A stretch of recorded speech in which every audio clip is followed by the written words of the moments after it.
안녕하세요. 책사랑 오스컨입니다. 신인간혁명 제13권 203페이지부터입니다. 저자는 이케다 다이사쿠, 펴낸 곳은 화강신문사입니다. 광성, 감청하늘, 빛나는 태양, 에메랄드빛 바다, 부서지는 은빛 파도, 남쪽 나라, 아마미 제도는 아름다운 빛의 성이었다. 상록수로 푸르게 물든 섬에서 미풍에 흔들리는 황금빛 참목새만이 가을을 느끼게 했다. 야마토 신시는 1968년 11월 13일 정오가 지날 무렵 아마미 공항에 내려섰다. 신시는 10일부터 규슈를 방문해 후쿠오카현 기타 규슈시에서 열린 예술제 10일, 구마모토시에서 개최된 대학회 결성식 11일, 가고시마시에서의 부인부와 여자부 지도회 12일 등에 참석한 후 이날 비행기를 타고 아마미오 섬에 도착했다.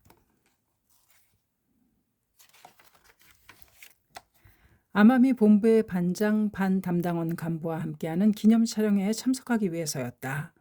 신시의 아마미 방문은 두 번째로 5년 만이었다. 1963년 6월에 처음 방문했을 때는 아마미오 섬으로 가는 항공편이 없었다. 가고시마에서 비행기로 도쿠노 섬까지 간 다음 그곳에서 다시 아마미오 섬 나제항까지 5, 6시간이나 흔들리는 배를 타야 했다. 신시는 격심한 피로를 느꼈지만 5년 동안 해야 할 일을 하루에 하겠다는 각오로 아마미오 섬 해관 낙성식과 총지부 결성대회 등에 잇따라 참석했다. 혼신의 힘으로 멤버들을 격려한 신시는 5년 후에 다시 아마미를 방문하겠다고 약속했다. 새 희망은 투혼을 불태운다. 멤버들은 신시와 다시 만날 날을 목표로 열심히 광포를 위해 달렸다. 그리고 그 5년 동안 아마미 제도는 1개 총지부에서 1개 본부, 지역, 2개의 총지부로 큰 발전을 일으켰다. 신시는 마중 나온 현지 간부와 함께 아마미오 섬 해관으로 향했다. 자동차는 대해원이 펼쳐진 태평양의 해안도로를 달렸다. 바람에 흔들리는 해안의 야자수와 소철나무는 남국의 정서를 느끼기에 충분했다. 이어서 잔잔한 바다가 마치 파란 거울 같은 동중국해에 내해로 나갔다. 신시는 차를 운전하는 현지 간부에게 물었다. 탄압 사건이 있었던 촌, 일본 지방자치단체 최하급 단위, 촌의 동지는 잘 계십니까? 예, 새로운 결의로 열심히 하고 있습니다. 1년 전 아마미의 한 마을에서 학회원을 탄압하는 사건이 발생했다. 자동차는 나무들이 무성한 고갯길로 접어들었다. 신시는 재차 물었다. 그 촌은 지금 어떤 상황입니까? 예전과 같은 격렬한 집단 따돌림은 수습이 되어 일단 해결을 보았습니다. 그러나 학회에 대한 촌사람들의 편견은 아직도 뿌리가 깊습니다. 그렇겠죠. 오해를 풀고 편견을 불식시키는 데는 오랜 세월이 필요합니다. 무슨 일이 있어도 인내심 강하게 끝까지 분발하는 수밖에 없습니다. 학회원들은 마을 사람들의 행복과 지역 발전을 바라며 행동하기 때문에 언젠가는 꼭 모두가 이해할 날이 올 겁니다. 그렇지만 이런 난이 일어났다는 것은 아마미 동지들이 진정으로 올바른 신심을 하고 있다는 의미입니다. 그 사건은 아마미 광포의 도약대입니다. 대성이께서는 대학이 일어나면 대선이 온다. 어서 천삼백족이라고 말씀하시지 않았습니까? 여러분이 더욱더 결의를 새롭게 하여 전진한다면 아마미는 반드시 일본에서 가장 광포가 진척된 땅이 될 것입니다. 신이치는 차 안에서 조용히 창자를 하며 깊이 기원하였다. 아마미의 홍교의 파동이 퍼진 것은 이곳 출신인 도키노가 1960년 봄에 후쿠오카에서 돌아오면서부터였다. 그녀는 아마미에서 태어났지만 심상초등학교 4학년 때 부신의 일 때문에 고베로 이사를 갔다가 19세 때 아버지가 정한 남자와 결혼해 사내아이를 낳게 된다. 그러나 남편에게 처자식이 있다는 사실을 뒤늦게 알게 된 도키노는 아이를 데리고 집을 뛰쳐나왔다. 제2차 세계대전 후 도키노는 고베에서 재혼을 했다. 얼마 후 아마미로 돌아갔던 친정아버지로부터 대를 이을 후사가 필요하다는 말을 듣고 도키노는 눈물을 머금고 아들을 보내야만 했다. 아들은 아마미에 있는 도키노의 친정아버지 스라에서 자라게 되었다. 이윽고 재혼한 남편 사이에서 딸이 태어났다. 도키노는 남편과 함께 나고야에서 제가업을 시작했다. 제가업도 어느 정도 궤도에 올라 이제는 행복을 손에 넣은 것처럼 느껴졌다. 그러나 남편이 결핵으로 타계하고 말았다. 게다가 설상가상으로 가게에 불이 났다. 빚을 얻어 가게를 재건하자 바로 종업원이 돈을 몽땅 들고 도망가 버렸다. 도미오카 도키노는 걷잡을 수 없는 시리에 빠졌다. 어린 딸을 데리고 지인을 찾아 후쿠오카에 왔다. 외양간 2층을 개조하여 만든 방을 빌려 센벤, 쌀과자를 구워 팔며 생계를 이어갔다. 두 모녀가 살아가기에 빠듯한 생활이었다. 게다가 딸은 허약 체질이었다. 희망이 보이지 않는 암담한 나날이 계속되었다. 그러다가 그곳 후쿠오카에서 학회원을 만나 불법 이야기를 들었다. 숙명이란 말이 가슴에 꽂혔다. 그 숙명을 전환할 수 있다는 확신에 넘친 말에 도키노는 입회를 결심했다. 1956년 가을이었다. 입회한 도키노는 결핵까지 앓고 있었지만 일심불란하게 신심에 멸려했다. 어서도 탐독했다. 그런 가운데 인생에 무너지지 않는 행복은 자기 자신의 생명 변혁에 있다는 사실을 알게 되었다. 숙명을 전환하기 위해서 절복을 하는 것이다. 도키노는 딸 가요코의 손을 잡고 홍교를 위해 여기저기 분주하게 다녔다. 절복하러 찾아갔다가 경로한 상대방에게 떠밀려 연못에 빠진 적도 있었다. 하지만 조금도 흔들리지 않았다. 학회 활동을 계속하는 가운데 몇 가지 체험을 했다. 병을 극복한 것이다. 그리고 1960년 봄에 도키노는 고향으로 돌아왔다. 헤어져 살았던 아들 마사키는 벌써 20세가 되었고 가요코는 초등학교 4학년이 되었다. 도키노의 친정아버지는 맹렬하게 신심을 반대했다. 그러나 아이들은 도키노와 함께 신심에 멸려했다. 도미오카 가족이 사는 마을에는 학회원이 몇 명 있었지만 지도의 손길이 닿지 않았기 때문일까? 진지하게 신심에 임하는 사람이 없었다. 도키노는 매일 마을 사람들에게 불법을 전하러 다녔다. 3개월쯤 되었을 때 마을에 있는 200수십여 가구를 빠짐없이 절복하여 드디어 입회자가 나오기 시작했다. 그러나 토속신앙이 뿌리 깊은 지역이라 사람들의 반발은 거셌다. 더욱이 도키노를 비롯한 학회원이 신사 복원을 위한 기부금 납부를 거절했다는 이유로 큰 소동이 벌어졌다. 마을에서는 도키오카 가족과 학회원에 대한 대책을 협의하였다. 도미오카와 도키노에 대한 비난은 대단했다. 도키노가 섬에 돌아와 사는가 싶더니 창각해라는 터무니없는 종교를 들여와서 마을 질서를 파괴하려고 한다. 이 일은 그냥 묵과해서는 안 된다. 단호하게 조치해야 한다. 온 마을 사람들은 도키노 가족을 따돌리기로 결정했다. 사람들은 도키노 가족을 피하였다. 길에서 만나면 모두 눈길을 피하며 쟁걸음으로 지나가 버렸다. 마을에 있는 가게에서는 아무것도 살 수 없었다. 다른 가게에 가려면 몇 킬로미터나 걸어야 했다. 마을에서 축제가 있던 날 일부러 가마, 신이를 모시고 운반하는 기구를 도키노의 집에 부딪혀 벽을 무너뜨린 일도 있었다. 아들 마사키는 평소에 농사를 지었으나 농한기에는 토목공 사장에서 일했다. 마사키는 키가 180cm로 체격이 좋고 힘도 남보다 강해 고용주가 좋아했다. 그러나 그런 마사키를 고용할 수가 없다며 거절했다. 나는 자네에게 일거리를 주고 싶네만 자네를 고용하면 마을 사람들이 일하지 않겠다는 거야. 미안하지만 자네에게 일을 줄 수가 없네. 도미오카 집은 돈벌이가 끊어지고 말았다. 초등학생인 가요코도 늘 허기진 배를 움켜쥐어야 했다. 원래 허약했던 가요코는 쓰러지는 일이 있었다. 학교에서는 남묘하는 아이라고 모두에게 놀림받기도 했다. 어느 날 가요코가 네카 빨래터에서 사람들이 다듬고 버린 채소를 주워왔다. 엄마, 이거 맛있겠죠? 내가 아주 많이 모아왔어요. 자랑스러운 듯 천진난만하게 웃는 딸아이의 얼굴을 보고 도키노는 가슴이 메었다. 이런 일까지 시키고 말았다는 생각에 아이들이 너무 불쌍해서 견딜 수가 없었다. 도키노는 가만히 딸을 꽉 끌어안았다. 딸은 이상하다는 표정을 지으면서 야채 부스러기를 손에 쥔 채 킥킥 웃으며 엄마 품에 안겼다. 다기신 도키노의 눈에는 눈물이 흘러내렸다. 그래도 도키노는 절대로 힘든 소리를 하지 않았다. 오히려 어서에 쓰여진 말씀 그대로라고 더 깊이 확신했다. 따돌림을 당하면서도 도미오카 모자는 명랑함을 잃지 않았다. 먹을 것이 없을 때 어디선가 닭이 나타나 마당에 들어와 달걀을 낳고 나갔다. 모자는 공덕이야라며 손을 맞잡고 기뻐했다. 어머니 도키노는 자식들에게 이렇게 말했다.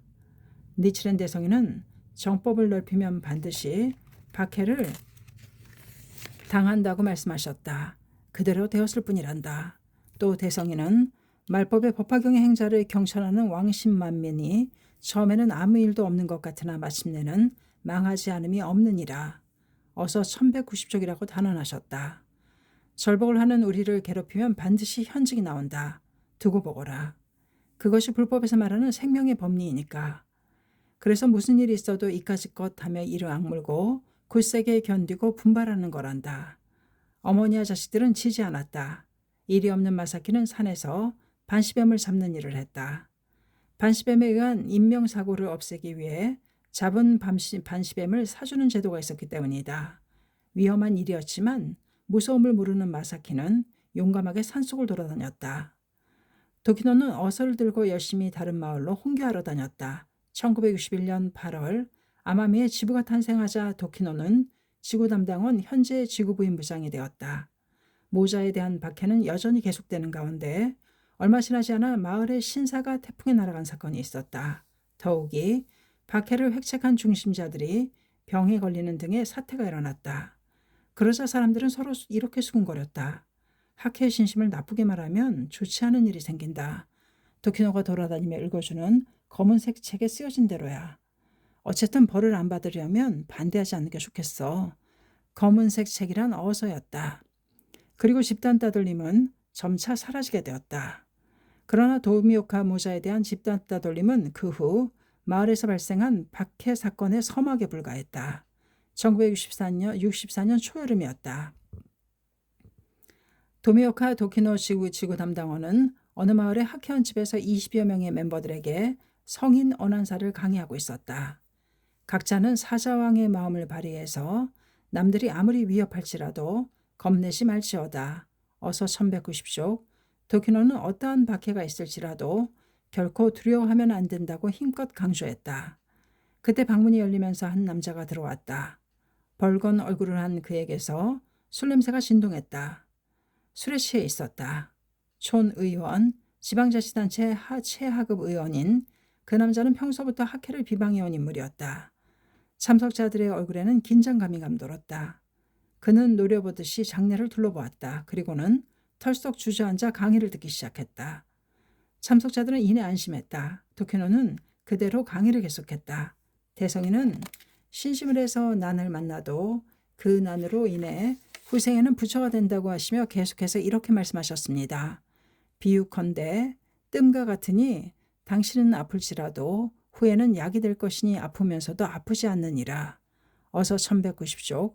이렇게 말했을 때 남자는 벌떡 일어나서 도키노에게 대들었다. 뭐가 뜸인가? 이것은 누가 쓴 것이지? 우리 섬 사람인가? 아니요, 니치렌 대성인입니다. 니치렌? 당치도 않는 것을 쓰다니. 그리고 남자는 갑자기 도키노의 손을 잡아 비틀었다. 무슨 짓입니까?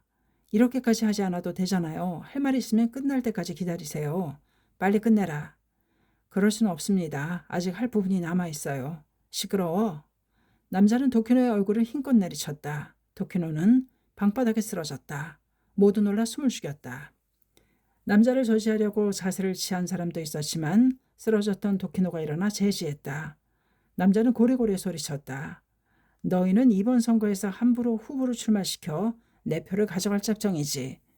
촌에서는 8월에 촌의원 선거가 있을 예정이었다.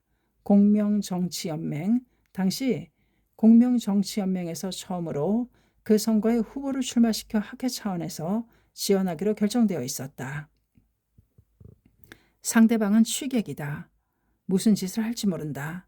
도미오카 도키노도 불안해졌다. 그러나 이런 일로 모두를 동요시켜서는 안 된다고 자신을 타이르고 속으로 제목을 부르며 용기를 내서 자세를 고쳐 앉았다. 그리고는 남자의 얼굴을 똑바로 보며 말했다. 그것은 선거예요. 공정년 후보의 정책과 인품에 공감한 사람은 투표할 것이니 당연히 표를 얻게 됩니다. 그러나 우리는 국수나 소주로 표를 매수하지는 않습니다. 섬에서는 선거 때마다 국수와 소주 등을 돌리고 투표를 부탁하는 매수 행위가 끊이질 않았다. 남자는 크게 소리를 질렀다. 내게도 표를 줘. 남자는 다음 촌의원 선거에서 자신이 낙선될까 두려워 술김에 학회합에 들이닥친 것이다. 그런 상담에는 응할 수 없습니다. 그것보다 한창 엄숙하게 강의 중에 이런 일을 저질렀으니 곧 반드시 후회하게 될 것입니다. 참석자들은 남자가 또 폭력을 휘두르지 않을까 걱정했다. 누군가 작은 소리로 제목을 부르기 시작했다. 모두가 그 소리에 맞춰 제목을 불렀다. 그러자 남자는 도망치듯이 돌아갔다. 도쿄노는 웃는 얼굴로 참석자들을 바라보았다. 여러분, 놀라서는 안 됩니다. 방금 어서에서 배운 그대로가 아닙니까? 신심을 해 광선 유포를 하려고 생각하면 반드시 난이 다투어 일어난다는 것을 잘 아셨지요? 저도 맞아서 아픕니다. 그러나 대성이께서 후에는 약이 될 것이니 아프면서도 아프지 않느니라 라고 말씀하셨듯이 이것으로 숙명을 전환할 수 있다고 생각하니 통증 따윈 날아가 버렸습니다. 도쿄노는 더욱더 힘이 났다. 대난이 오면 강성한 신심은 더욱더 기뻐하느니라. 어서 1448쪽. 도쿄노는 고난을 겪을 때마다 확신이 깊어지고 기쁨이 솟는 것을 느꼈다. 8월 30일 실시된 촌의회 의원 선거에서는 공정련 후보가 281표를 획득해 1위로 당선됐다. 이 선거에서 고전한 현직 의원과 낙선 후보는 잘못된 지레짐작으로 학회에 원한을 품게 되었다. 그리고 몇몇 마을에서 학회원이 집단 따돌림을 당하는 등의 사건이 또 일어났다. 그로부터 3년이 지난 1967년 4월 가고시마현에서 현의회 의원 선거가 실시되었다. 공정련은 1964년 11월에 공명당으로 새롭게 출발했고 1967년 1월 처음으로 중의원 선거에도 후보를 출마시켜 전국에서 25명이 당선되었다. 공명당은 사회의 최대 관심사가 되었다. 그런 가운데 가고시마 현 의원 선거에 아마미의 오시마군 선거구 정수 5명에서도 공명당은 처음으로 후보를 출마시키기로 했다. 투표는 4월 15일에 실시되었는데 공명당 후보는 학회 필사적인 지원으로 3위로 당선했다. 한편 이촌 출신으로 대다수 촌 사람들이 지지했던 현직 현 의원이 낙선하고 말았다. 아무도 예상하지 못한 일이었다. 낙선한 후보보다도 촌의회 의원과 지역 유력자들이 크게 동요했다. 이듬해 있을 촌의원 의원 선거를 앞두고 발생한 일이기 때문이다. 공명당 후보가 이 현의원 선거에서 획득한 표는 촌의회 의원 선거라면 충분히 3사람 정도는 당선시킬 수 있는 숫자였다. 재선을 노리는 현직 촌의원과 이 부부하려는 사람들은 강한 위기감을 느꼈다. 그리고 현지 출신의 현의회 의원과 결탁하여 이런저런 편의를 보았던 유력자들은 그 후원자를 1차 불안해졌다. 어느 촌에서는 촌의원과 유력자 몇 명이 모여서 자신들이 밀었던 현직 현의원이 왜 낙선했는지를 검토했다. 공명당이 처음으로 출마하고 당선해서 표를 가져왔기 때문이다. 창각회가 공명당을 지원한다. 화살의 공격은 엉뚱하게도 학회로 향했다. 지금 이때 대책을 강구하지 않으면 우리 중에서 누군가가 낙선하게 된다. 그들은 초조해졌다. 촌의원 등 지역 유력자들은 신심을 그만두게 하고 학회 활동을 봉쇄하자고 의견을 모았다. 그리고 황마을에 알려서 촌 전체가 학회원을 압박하고 따돌리자고 모의했다. 원래 아마미는 선거에 대한 관심이 높은 지역이었다. 아마미를 대표하는 산업이라면 오시마 명주와 사탕수수이지만 그것만으로는 본토처럼 경제 발전은 바랄 수 없었다. 그래서 지역 진흥은 공공사업에 의존할 수밖에 없는 것이 현실이었다. 공공사업을 어떻게 섬에 유치해서 얼마나 편의를 제공해 줄 수 있는가. 그것이 정치의 힘으로 평가되어 누가 당선되는지에 따라 이해는 크게 달라졌다. 선거에서 자신이 밀었던 후보가 낙선하면 공공사업 지명 대상자에서 제외되거나 관직에서 물러나는 등의 영향이 직접적으로 나타났다. 확실히 선거 결과는 개인의 생활을 좌지우지하였다. 그래서 일 처리를 확실히 해두지 않으면 성이 차지 않는 섬사람 특유의 기질이 발동하여 선거 전은 과열 양상을 보였다. 선거철이 되면 현금 봉투도 난무했다. 마을이 둘로 양분되어 친척 간에 심하게 다투거나 폭력을 휘두르는 일도 드물지 않았다. 대립한 후보의 운동원이 자신들의 영역에 들어오지 못하도록 모닥불을 피우며 밤새도록 감시원을 세우기도 했다. 그리고 누가 당선될지를 거는 선거 도박까지 성행했다. 그런 풍토 속에서 공명정치연맹이 마을 의원 선거에 후보를 출마시켜서 당선하고 게다가 현의원 선거에서도 공명당 후보가 의석을 확보했다. 공명당의 추천을 받아 입후보한 후보자도 또 그를 지원하는 학회원도 아마미의 번영을 바라고 이 건으로 연결된 정치를 바꾸어 정치계를 정하고 싶은 마음 하나로 선거활동에 임했다. 그것이 사랑하는 섬의 미래를 위해서는 불가결한 과제라고 생각했기 때문이다. 그러나 지금까지 섬의 선거와 정치의 오래된 폐해에 익숙한 사람들의 눈에는 학회의 지원 활동이 마을 단결을 파괴하고 섬을 교란시키는 위험한 활동처럼 왜곡되어 비춰졌다. 학현을 따돌리려는 유력자들의 모의는 즉시 행동으로 옮겨졌다. 어느 마을에서는 퇴전 상태로 학회에 대해 비판적인 회원과 신심이 약한 멤버의 본전님을 비밀리에 모았다. 본전님을 모을 때 본인에게는 위임장을 쓰게 하고 게다가 학회에는 자신들이 다녀간 것을 말하면 안 된다고 못을 박았다.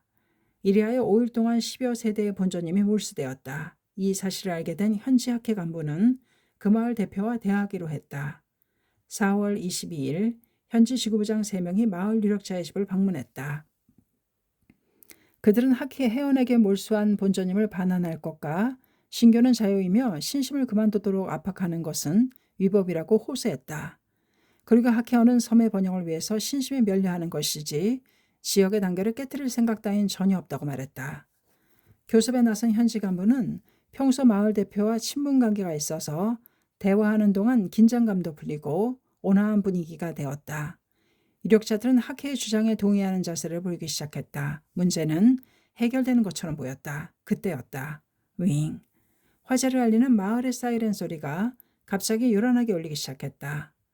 이 사이렌 소리를 듣자 마을 대표는 안색을 바꾸었다. 그리고 정색하여 말했다. 이번 건은 마을의 총의로 결정한 것이니 우리끼리만 판단할 수 있는 일이 아니다. 지금부터 공민 간에서 바로 집회를 열 테니 모두 앞에서 다시 한번 설명해 주길 바라네. 이 지역에서는 공명정치연맹이 처음으로 후보자를 낸 촌의원 선거 직후에도 일부 학회원에게 압력을 가해 탈퇴시키는 사건이 발생했었다. 그때 낮에서 남자부 10여 명이 와서 동지를 격려하기 위해 마을을 돌고 있었다. 지역 사람들은 그것을 학회 시위라고 생각한 모양이었다. 그래서 학회 남자부가 다시 몰려오면 사이렌을 울리기로 한 것이다. 그리고 사이렌 소리를 신호로 주민들을 공민관에 모아 학회를 압박하자고 약속한 것 같다. 학회 측에서는 이때 그런 사실을 전혀 모른 채 낮에에서 30여 명의 남자부가 마을을 방문하고 있었다. 남자부들은 이 마을 학회원의 본전임을 몰수하는 사건이 일어났다는 말을 듣고 학회원을 가정 방문해서 격려하자고 오토바이와 승용차로 달려왔던 것이다. 그것을 본 마을 사람들이 결국 학회가 청년을 투입했다. 실력 행사를 할 모양이다라고 억측하여 사이렌을 울린 것이다. 주민들은 속속 공민관으로 모였다. 그 사이렌은 본래 화재를 알리는 경보였지만 학회원 이외의 사람들은 누구도 당황하지 않았다. 사전에 사이렌의 의미가 철저하게 전달되었기 때문이다. 그런 가운데 아무것도 모르는 학회원만이 불이하라고 소리를 지르며 물통을 들고 집에서 뛰어나왔다.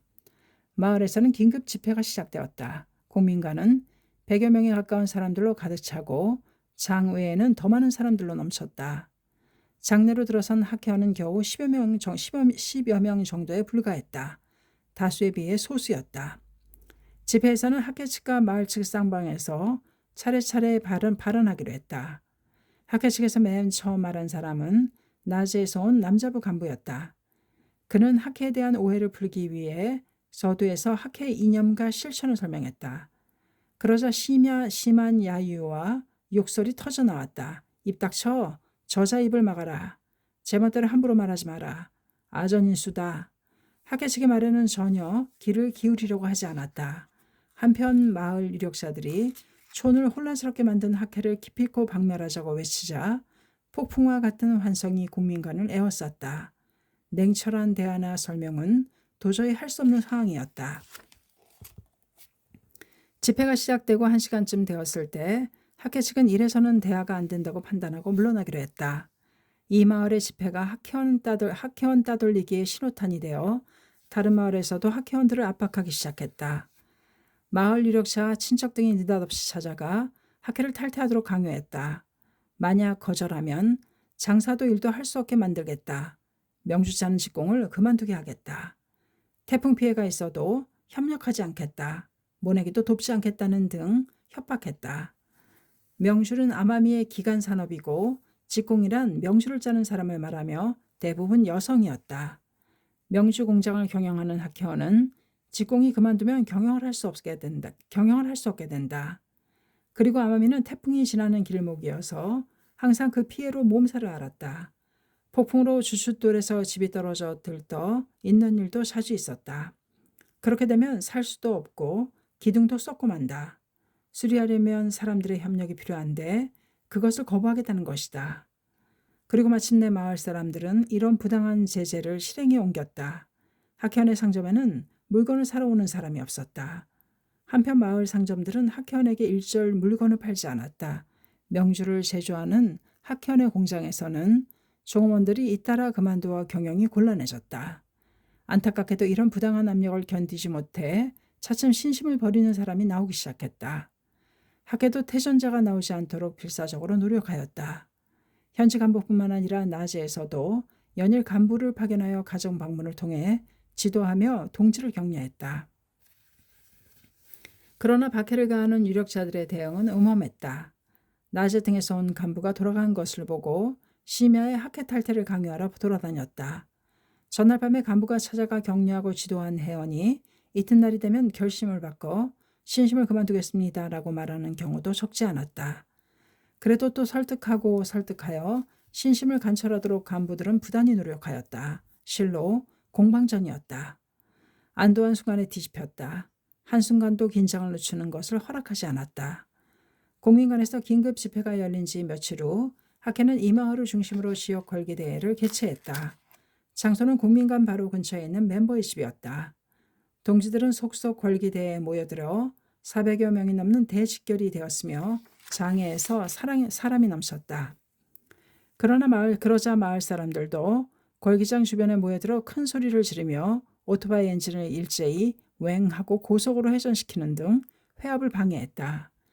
그 소리의 발표자는 자주 끊어 읽어야 했지만 그래도 걸기대회는 힘차게 진행했다. 한 장년부는 외쳤다. 우리 촌의 단결을 깨트릴 생각은 전혀 없습니다. 신앙도 그리고 선거에서 누구에게 투표하든 헌법에 보장된 국민의 권리가 아닙니까? 촌의 처사는 인권 침해입니다. 부당합니다. 우리는 그런 일로 좌절할 수 없습니다. 또 어느 부인부 간부는 역설했다. 이 난을 극복해야만 비로소 수급을 전환하고 인간혁명할 수 있습니다. 지금이 바로 자신의 신심을 연마하고 일생성불을 위해 도약대로 삼을 기회입니다. 모인 동지들의 결의는 굳세고 강했다. 그러나 학회를 배척하는 움직임도 강해져 각 마을에서는 거의 매일 학회에 대한 대책회의가 열렸다. 유력자들은 학회원을 불러내어 집요하게 학회 탈퇴를 강요했다. 밝은 마을을 만들기 위해서는 모두 마음을 하나로 해야 한다. 그러니 학회에서 나와라. 그러자 멤버는 의연하게 대답했다. 밝은 마을을 만들기 위해서는 신심이 필요합니다.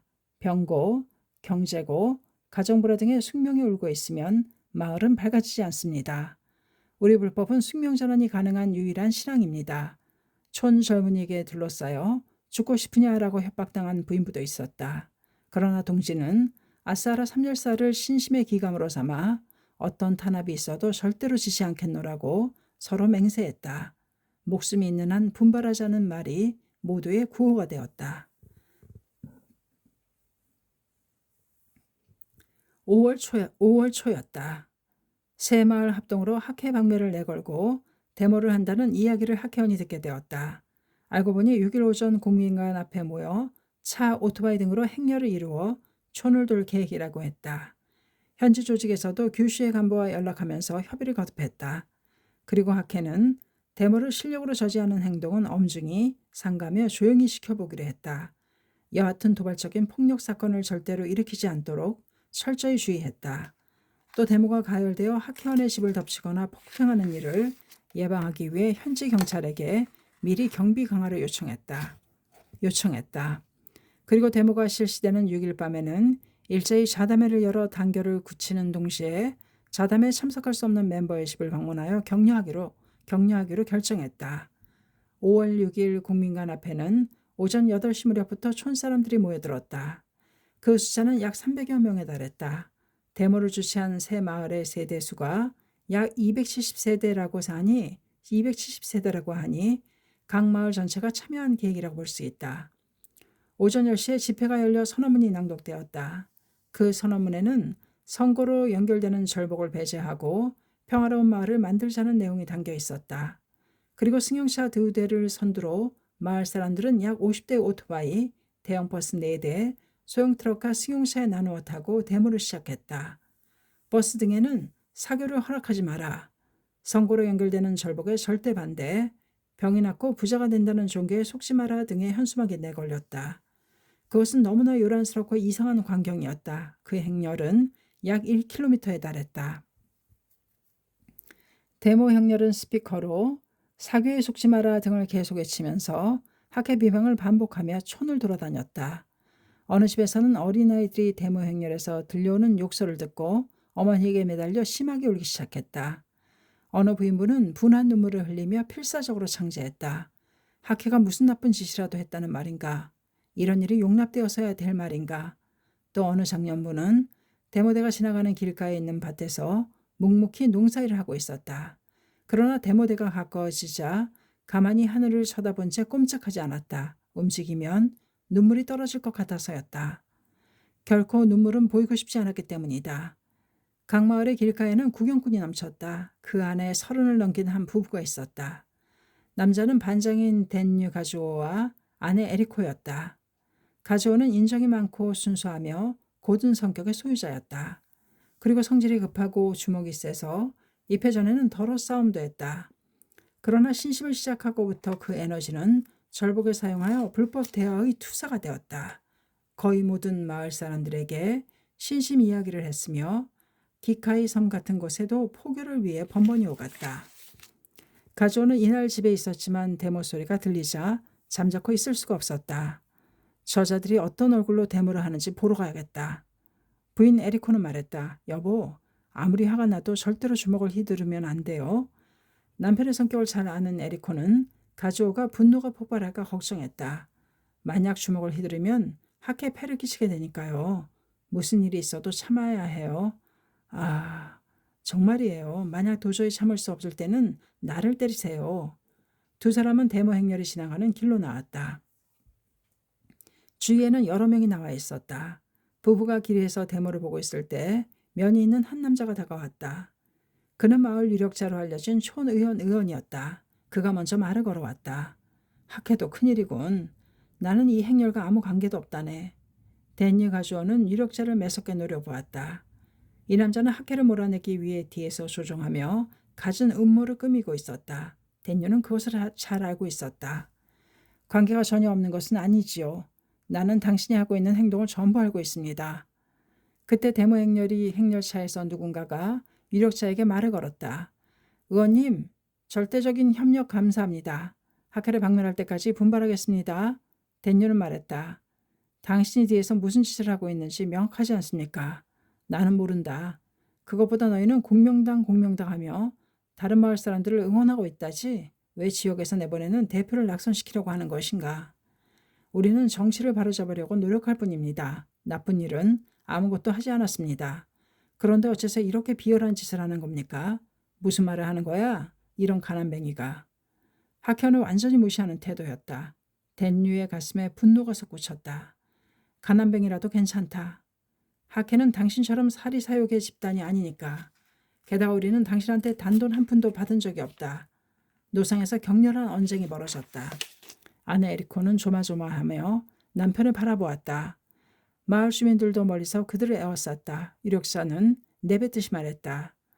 도대체 가난뱅이가 모여서 호랭개교로 무엇을 바꿀 수 있다는 거냐. 학회는 정상적인 자가 없잖아. 댄뉴는 주먹을 불끈 쥐었다. 자신에 대한 이야기라면 참을 수 있었다. 그러나 학회에 대한 이런 말까지 들으니 더는 참을 수가 없었다. 에리코는 남편이 참을 수 없는 한계에 달했다는 것을 잘 알고 있었다. 아니, 누구라도 같은 심정일 거라고 생각했다. 여보, 안 돼요. 절대로 안 돼요. 때리려면 나를 때리세요. 에리코가 소리를 질렀다.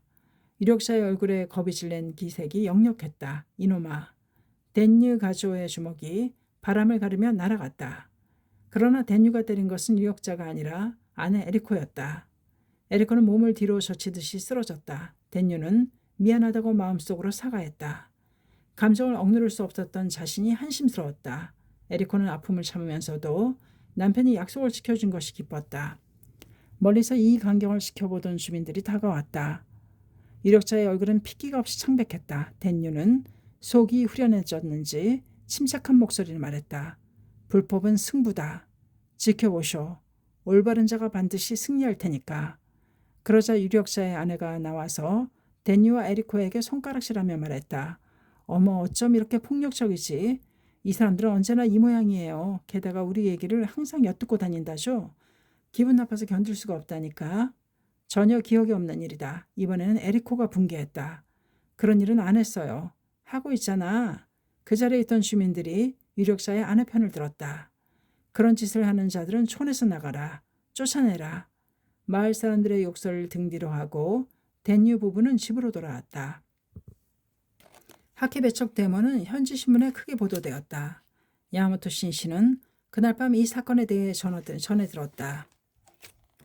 규슈 간부에게 전화 연락을 받은 이즈미다 히로시 이사장이 신씨에게 보고하러 온 것이다.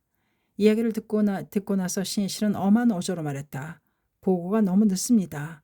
이렇게 어려운 상황이 될 때까지 여러 단계가 있었을 것입니다. 맨 처음 단계에서 손을 썼다면 문제를 더 복잡하게 만들지 않고 이런 사태가 되는 것을 막을 수 있었습니다. 가고시마와 규슈 간부는 알고 있었습니까?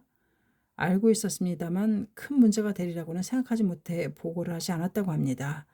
그리고 대응도 기본적으로는 전부 현지에 위임한 모양입니다. 신실은 말을 이었다. 이 아마미 문제는 본부의 대처가 늦어진 만큼 대립의 골이 깊어졌을 겁니다. 어쨌든 간부는 보고를 받으면 흘려버리거나 방치하지 말고 본부와 연락을 잘해서 즉각 대응해야 합니다. 그것이 동지에게 신뢰를 쌓는 길입니다. 지금까지 왜 하키가 크게 발전할 수 있었는지는 잘 알고 있을 테지요. 그것은 설령 홋카이도의 항무지 같은 마을에서 일어난 일이라도 규슈의 산골 마을에서 발생한 일이라도 그날 중으로 본부에 보고하고 즉시 적절하게 손써왔기 때문입니다. 다시 말해 긴밀한 연락과 보고 그리고 신속한 반응과 대처가 있었기 때문입니다. 연락과 보고가 신속하게 이루어지지 않고 간부가 바로 반응하지 않는 조직은 병들어 있는 상태라고 할 수 있습니다. 아니 죽은 것과 같습니다. 간부가 타성과 매너리즘에 빠졌다는 증거입니다. 거기에서 방심이 생기고 마가틈탈 여지가 생깁니다. 그리고 결과적으로 동지를 괴롭히는 것이 됩니다. 무서운 일입니다. 말씀하신 대로라고 생각합니다. 이즈미다 히로시는 긴장한 얼굴로 대답했다. 문제는 지금부터 어떻게 할 것인가입니다. 먼저 현재 부이사장 등 최고 간부를 파견해서 실정을 자세히 조사해 주십시오. 그리고 전력을 다해 끝까지 현지 동지들을 지켜야 합니다. 나는 이런 일을 당한 아마미 동지가 불쌍해서 견딜 수가 없습니다. 당장이라도 달려가서 한 사람 한 사람을 끌어안고 칭찬하며 격려하고 싶습니다.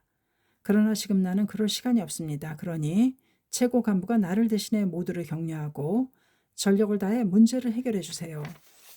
즉시 이즈미다 이사장을 중심으로 문제를 검토하여 학회본부에서 사와다 료이치 부이사장을 파견하는 한편 규슈에서도 간부를 보내서 문제를 해결하게 했다. 사와다 일행이 아마미에 도착한 것은 5월 11일이었다. 그들은 집단 따돌림 사건이 있었던 마을 회원에게 이야기를 듣고 동지에 대한 격려와 지도하는 방법 등에 대해서도 협의했다. 파견 간부는 집단 따돌림으로 생활을 위협받았거나 폭행당한 회원에게 가서 피해 당사자와 협의를 거듭했다. 그리고 인권 침해 실태를 조사하여 가고시마 지방법무국 나제 지국에 의뢰하고 마을 중심자들을 나제 경찰서에 고소했다. 이미 법적으로 대응하지 않으면 동지의 인권은 지킬 수 없는 상황까지 왔기 때문이었다. 더욱이 사다 료이치는 간부회와 어서 강의 등을 담당했다. 그리고 이번 문제는 성운에 비추어 삼장사마가 분연히 다투어 일어난 모습이므로 어디까지나 신심제일로 극복하는 것이 중요하다고 호소했다.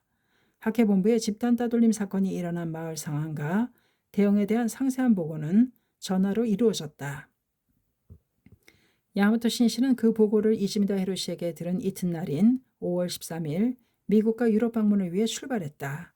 17일간에 걸친 방문이었지만 그동안 아마미 동지를 생각하며 계속해서 진지하게 창제를 보냈다. 부이사장 일행의 파견은 아마미 멤버에게 더 한층 용기를 주었다. 광선 유포에 대한 투혼을 불태운 마을 동지는 나제 간부의 응원까지 얻어 용맹과감하게 가정방문과 지도, 절벽활동을 감행했다. 가정방문을 해보니 마을 사람들의 박해가 두려워 본전임을 숨긴 사람도 있었다. 주위의 미움을 사고 싶지 않으니 찾아오지 말아달라는 사람도 있었다. 절복을 하러 가면 문전박대를 당하는 일이 부지기수이고 욕설뿐만 아니라 물세례까지 받았다. 그러나 그런 속에서도 학회에서 말하는 것이 옳다고 공감하는 사람도 있었다. 그리고 열심히 대화하는 속에서 이패를 결심하는 사람도 있었다.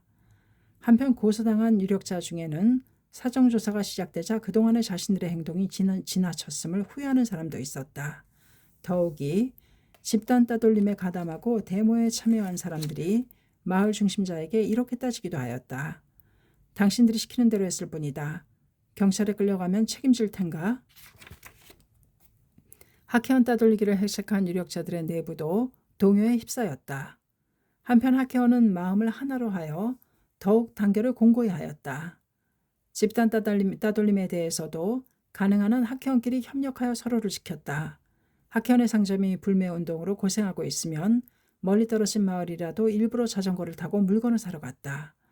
명주 공장을 경영하는 회원이 종업원이 그만두어 곤란하다는 사실을 알고 부인부와 여자부가 명주자는 직공이 되어 응원하기도 했다. 학회원들은 서로 이야기했다. 절대로 지지 않을 테다. 누가 올바른지 머지않아 모든 것이 밝혀질 테니. 맞아요. 어떤 일을 당해도 마지막에는 반드시 우리가 승리해요. 지금 우리를 괴롭히는 사람들은 정사가 밝혀졌을 때 뭐라고 말할까요? 그 확신은 현증이 되어 나타났다. 부인부 시오노 마스코는 상점을 경영하며 자파와 함께 소금, 담배, 쌀, 술 등을 판매했지만 불매운동으로 고생했다. 수입은 이전의 10분의 1 정도로 떨어져 생활은 몹시 공공해졌다. 그러나 시오노는 지지 않았다. 이쯤이야. 이렇게 필사적으로 자신을 격려하며 창제에 면려했다. 어느 날 시오노가 사는 마을 부근에 수많은 날치대가 몰려들었다. 평소에 농사를 짓던 사람도 총출동하여 모두 고기잡이에 나섰다. 잡은 날치를 보관하기 위해서는 소금이 필요했다. 그러나 날치를 너무 많이 잡아서 각 가정의 비축한 소금으로는 도저히 감당할 수 없었다. 그런데 마을에서 소금을 파는 곳은 시오노의 상점뿐이었다. 어쩔 수 없이 마을 사람들은 시오노의 상점에 가서 머리를 숙이며 팔아달라고 부탁할 수밖에 없었다. 상점의 매상은 예전의 배 이상이 되었다. 그리고 이것을 계기로 이 마을에서는 불매운동이 사라졌다. 그러나 촌의 각 마을에서는 여전히 집단 따돌림이 계속되었다. 더군다나 촌의 일부 지역 유력자는 학회 박멸을 외치며 두 번째 데모를 계획하여 그 운동을 전국으로 확대하겠다고 거리낌 없이 말했다. 5월 29일 미국과 유럽 방문에서 돌아온 야마모토 신씨는 최고 간부들에게 아마미 상황에 대해 자세히 물었다. 그리고 노가와 다카시 아마미 총지부장에게 격려의 엽서를 보냈다. 선고 아마미에 삼장사마가 일어났습니다. 이에 대한 여러분의 가면한 투쟁이 진심으로 기쁩니다. 마가 일어난다는 것은 아마미의 위대한 발전이 있음을 의미하며 그 먼 대로의 실증이라면 조금도 놀랄 일이 아닙니다. 많은 변도기약을 이루어 환희와 확신이 넘치고 나아가 단결을 굳게 하여 힘차게 전진하실 것을 기원하고 있습니다. 동지에게 부디 안부 전해 주십시오. 아마미 동지에게 가장 중요한 것은 신심의 눈을 떠서 이 문제가 불법상에서 볼 때 어떤 의미를 갖는지 깊이 인식하는 것이었다. 신씨는 동지가 강성한 신심으로 일어섰기 때문에 마가다투 일어난 것이며 근본적으로는 신심으로 극복해야 할 문제라는 것을 먼저 호소하고 싶었다. 이 엽서를 받은 노가와는 용기가 끊임없이 용솟음치는 것을 느꼈다. 노가와는 이 야마모토 회장의 지도를 모두에게 전달하러 다녔다. 그리고 신실은 사태를 해결하고 멤버를 격려하기 위해 재차 사와다 료이치 부이사장 등의 최고 간부를 파견하기로 했다. 더욱이 신실은 아마미 문제에 대해서 지금까지의 보고를 바탕으로 모든 각도에서 거듭 분석했다. 발단은 현의원 선거에서 학회가 지원한 공명당 후보가 당선하고 이촌 출신 후보가 낙선된 데 있었다. 거기서부터 촌의 유력자인 촌 의원들은 다음에 있을 의원 선거에서 자신들이 낙선할까 두려워 학회 배척을 획책했다. 이것이 사건의 전말이다. 본래 선거에서 얼마만큼 표를 획득할 수 있는지는 후보자의 정책과 인품, 실력, 실적 등에 달린 문제다. 그런데도 학회를 배척하여 당선하려는 것은 지나치게 사리가 어긋나는 일이다. 그런 일은 누구나 아는 일이다. 문제는 그것을 선동한 사람이 촌유력자였다고 말을 하지만 왜 그 많은 주민들이 부당한 선동에 휩쓸리고 말았는가 하는 점이다. 야마토 신실은 아마미 사람들 눈에 창가 학회가 어떻게 비춰졌을까를 생각해 보았다. 학회는 광선 유포를 지향하는 종교다. 이페한 동지는 병고와 경제고에 도전하면서 미래의 희망을 안고 생명력을 끌어올리며 용기를 갖고 홍교에 힘쓰게 된다. 더욱이 학회는 입정왕국을 지향하는 종교다. 입정왕국이란 정법을 세워서 나라를 안온하게 하며 불법의 생명존엄과 자비의 천리를 근본으로 사회의 평화와 번영을 지향한다. 따라서 학회는 선거 지원을 비롯한 많은 사회 활동에 의욕적으로 임하였다. 그 활동은 옛날부터 아마미에 전해 내려오는 신령이나 영혼과 교류하여 신탁, 신의 계시, 신탁이나 점을 신다는 무속 신앙 등과는 전혀 다른 섬 사람들의 상식을 훨씬 뛰어넘는 종교라고 할 수 있다. 더군다나 학회는 파죽지세로 확대의 길을 걸어왔다. 그런데 그런 학회에 대해 입수되는 정보는 편견과 악의로 삐뚤어져 있다. 부의금을 가져간다. 폭력 종교다. 정치 지배가 목적이다라는 등의 아무 근거도 없는 중상과 비방뿐이었다. 그런 만큼 촌 사람들은 학회를 오해하여 까닭 위협을 느꼈을지도 모른다. 두려움은 진실을 보는 눈을 흐리게 하고 망상을 불러일으켜 나아가서는 사람을 잔혹하게 만든다. 그 결과 학회를 배척하고 하는 부당한 호소에 대부분의 사람들이 동조해버렸다. 이른바 마을 사람들은 자기 마음의 그림자라고도 해야 할 망상에 사로잡혀 냉정한 판단력을 잃고 학회에 반대하는 과격한 인권 유린으로 치닫고 말았다. 섬에는 강한 공동체 의식이 있다. 동포를 지키고 감싸며 보살피는 대신 적이라고 간주하면 여지없이 배제해버린다. 그 과격한 기질을 교묘히 이용하고 선동해서 학회를 탄압한 것이다. 결국 사람들은 학회 진실을 모르는 상태에서 학회원이 선거에서 독자적인 후보를 지지한 것을 보고 마을의 결속력, 질서, 전통을 파괴하고 있다고 믿어버렸을 것이다. 오해에서 기인한 탄압, 바로 그것이 아마미 사건의 본질이라고 야마토 신실은 결론지었다. 그렇게 생각하면 이 문제의 근본적인 해결은 지역의 한 사람 한 사람에게 학회의 진실을 가르쳐서 오해를 푸는 길밖에 없다. 본래 섬 사람들과 학회가 대결해서 싸울 이유는 아무것도 없다. 아마미 사람들은 향토를 사랑하고 향토를 지키려는 마음이 다른 사람들보다 강하다. 학회원도 지역과 섬의 발전을 누구보다도 진지하게 기원하고 있다. 그렇기 때문에 정치개혁에도 적극적으로 나서게 되었다. 애향심이 강한 아마미 사람들이 섬을 사랑하는 학회원의 마음을 알고 학회의 목적과 그 참된 모습을 직시한다면 누구보다 학회를 이해하고 공감할 것은 틀림없다. 투쟁이란 분단하는 것이 아니다. 지역 발전을 위해 서로 결합하는 것이다. 아마미로 출발하기에 앞서 간부가 인사하러 왔을 때 신실은 말했다. 아마미 동지에게는 서로 증오하는 것은 결코 신앙자의 본의가 아닙니다. 모두와 사이좋게 지내는 것이 중요합니다. 라는 나의 전언을 전해주십시오. 모두의 분노도 억울함도 슬픔도 나는 잘 알고 있습니다. 그러나 지역 사람들이 감정적으로 되었다고 해서 똑같이 감정적으로 되어버리면 대립의 골은 더 깊어질 뿐입니다. 대다수의 사람들은 불법에 대해서도 학회에 대해서도 모르면서 일부 유력자들의 말에 편승해 학회를 공격하고 있습니다. 진실로 창가 학회를 교란시키고 불법을 파괴하려고 할 때에는 철저히 악을 책해서 그 잘못을 철저히 바로잡아야 합니다. 그러나 이번 문제는 차원이 다릅니다. 우리의 목적은 자신이 행복해지고 동시에 모든 사람을 행복하게 만드는 것이며 지역을 번영시키는 일입니다. 그러기 위해서는 유화 인욕의 갑옷을 입고 커다란 경애로 상대방을 감싸며 강한 인내를 갖고 대화를 거듭하여 우정과 신뢰 연대를 맺고 넓히는 것이 중요합니다. 파견간부한 사람이 입을 열었다. 선생님께서 말씀하셨듯이 현지 멤버는 심한 차별 대우를 받아 상당히 감정적으로 되었던 것은 틀림없습니다. 저희도 그 부분을 염려했습니다. 신실은 고개를 끄덕였다. 이번 사건은 모두가 순수하게 끝까지 싸웠기 때문에 삼장사마가 다투이라는 것입니다. 그러나 마을 사람들이 말하는 고정적인 관념을 갖는 것은 잘못입니다. 말한 중생의 마음을 혼란시켜 좋은 일을 방해하고 불도 수행을 막는 작용을 말합니다. 많은 불신, 권력자, 부모, 스승, 처자 등 온갖 모습으로 나타나 중생의 마음을 미혹하게 만듭니다. 예를 들면 어머니가 어린 딸을 할머니께 맡기고 학회 활동을 나가려는데 딸이 가지 말라고 울었다고 합시다. 그래서 활동을 가지 않으면 마에게 진 모습입니다. 그럼 딸이라는 존재 자체가 마인가? 그렇지 않습니다.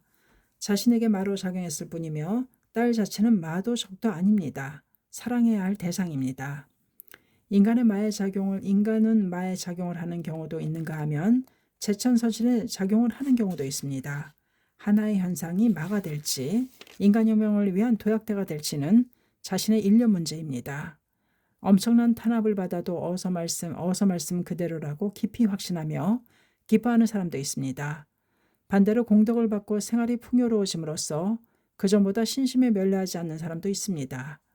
더욱이 도다 선생님의 시대에도 스승의 엄하고 자애로운 지도에 원질하고 반역하는 사람도 있었습니다. 결국 바깥 세계의 모든 현상은 마가 생기는 계기에 불과하며 마는 기심에 머물러 있습니다. 파견 간부는 고개를 크게 끄덕이며 신실의 이야기를 들었다. 또 지금 마을 사람들이 신심을 반대한다고 해서 언제까지나 반대할 것이라고 볼 수는 없습니다. 법화경에 제바달다의 성불이 설해져 있듯이 어떤 사람도 선의 힘으로 바꿀 수 있다는 가르침이 불법입니다. 현재 간부가 되어 활약하는 많은 사람 중에 예전에 크게 반대한 예를 보지 않았습니까? 신실은 먼 곳을 바라보듯이 눈을 가늘게 뜨고 말했다. 이 문제의 근본적인 해결은 아마미 동시의 경애혁명에 있습니다. 대성이는 나를 해치는 국주 등을 최초로 이를 인도하리라. 어서 909쪽이라고 말씀하셨습니다. 자신을 박해한 권력자들을 가장 먼저 구한 자는 대성인의 이 경애에 나란히 할 수 있느냐 없느냐입니다. 그리고 대성인은 탄압을 가하는 사람이 있었기에 법화경 행자가 될 수 있었다고 말씀하셨습니다. 아마미 동시도 이와 같은 사고에 서서 사람들을 크게 포용하고 모두의 행복을 바라며 앞으로 더욱 사이좋게 전진하기 바랍니다. 앞으로 아마미의 투쟁이란 신뢰를 쟁취하는 일입니다. 그러기 위한 무기는 성실한 대화입니다. 더욱이 사회에서 한 사람 한 사람이 인내심 강하게 사회에 공헌하는 실증을 내는 것입니다. 나도 반드시 아마미에 가겠습니다. 아마미 여러분에게는 나를 대신해 지역 강포를 부탁드립니다. 라고 전해주십시오. 신시의 깊은 마음을 한 그 파견 간부들은 신속한 사태 수습을 결의하고 도쿄를 출발했다. 6월 7일 아마미에 도착한 그들은 현지 간부에게 신시의 전원을 전하고 감정적인 고를 극복하자고 호소했다. 그때였다. 6월 10일에 재차 데모를 하기로 결정했다는 정보가 들어왔다. 게다가 이번에는 아마미의 중심인 나제시까지 간다는 것이다. 파견 간부는 데모 중지를 요청하기 위해 곧바로 촌의 유력자들과 만나서 대화하기로 했다. 촌의 사무소에서 대표와 회담한 파견 간부는 선거는 지역 번영을 바라며 국민에게 주어지는 권리를 행사하는 것이고 학회는 촌의 사람들과 대립할 생각은 전혀 없다는 것을 강조했다. 그리고 서로에 대한 오해가 사태가 붕괴까지 이르게 했다는 점을 이야기하고 앞으로는 서로 대화를 통해 화해하도록 노력하고 싶다고 말했다. 촌 대표들은 학회가 대결할 준비를 단단히 하고 강경한 자세로 나오지 않을까 두려웠던 모양이다. 그런 만큼 학회의 대응에 놀라움과 당혹함을 감추지 못했다. 파견 간부는 데모를 중지해 줄 것을 요구했다. 그러나 데모를 위한 모든 준비가 벌써 완료되어 이미 돌이킬 수 없는 상태까지 와 있었다. 설득을 해보았지만 이야기는 평행선을 그을 뿐이었다. 결국 데모를 그만두겠다는 답을 이끌어내지 못했다. 이튿날 6월 8일자 현재 각 신문을 본 학회원은 아연 실색했다. 이번에는 낮에에서 데모, 계속되는 학회와의 분쟁, 강해지는 반창가 운동, 10일 낮에 시에서 시행진이라는 타이틀이 난무했기 때문이다. 거기에는 밝고 평화로운 섬 만들기라는 슬로건 아래 마을에서 550명이 참가, 버스 10대, 자가용 20대, 오토바이 80대가 줄지어서 낮의 시내를 행진하며 창가학회를 반대하자고 호소하는 데모를 하기로 했다는 내용이 보도되었다. 게다가 이날 현지 신문에는 본전임을 반환한 태전자의 연명으로 성명서라고 제목을 붙인 광고가 게재되었다. 본전임을 반환한 것은 마을의 강요가 아니라 우리 자신의 의사에 의한 것이다. 그 중에는 자신의 의사로 신심을 그만둔 사람도 있었지만 본전임을 반환한 대부분 사람들이 마을 측의 압력에 위협을 느껴서 그렇게 했다는 것을 그들을 격려하고 지도한 학회원들은 잘 알고 있었다. 성명서는 압력을 가했던 사실을 부정하기 위한 것이었다. 더구나 이튿날인 9일에는 현지 신문에 촌의 애향동지 일동이라는 이름으로 밝고 평화로운 섬 만들기 추진 행진 선언이라는 제목의 광고가 게재되었다. 이 광고에서는 평화로웠던 촌에 최근 고소 문제가 생기는 등 시끄러운 일이 생겼지만 그 고소 내용은 사실 무근임을 주장하는 동시에 평화로운 섬을 만들기 위해서 이튿날인 10일에 행진을 한다고 했다. 이 광고에는 창각회라는 이름은 한마디도 없었다. 그러나 이 지역 사람들이라면 누가 보더라도 학회를 배척하기 위한 데모라는 것은 확연했다. 섬 사람들의 행복과 평화를 바라며 헌신한 학회원이 아니었던가. 그런 학회원을 배척하기 위해 또다시 데모하는 것이다.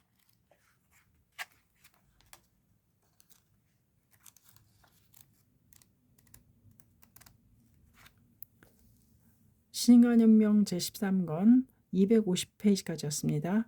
감사합니다. 식사는 오스컨이었습니다.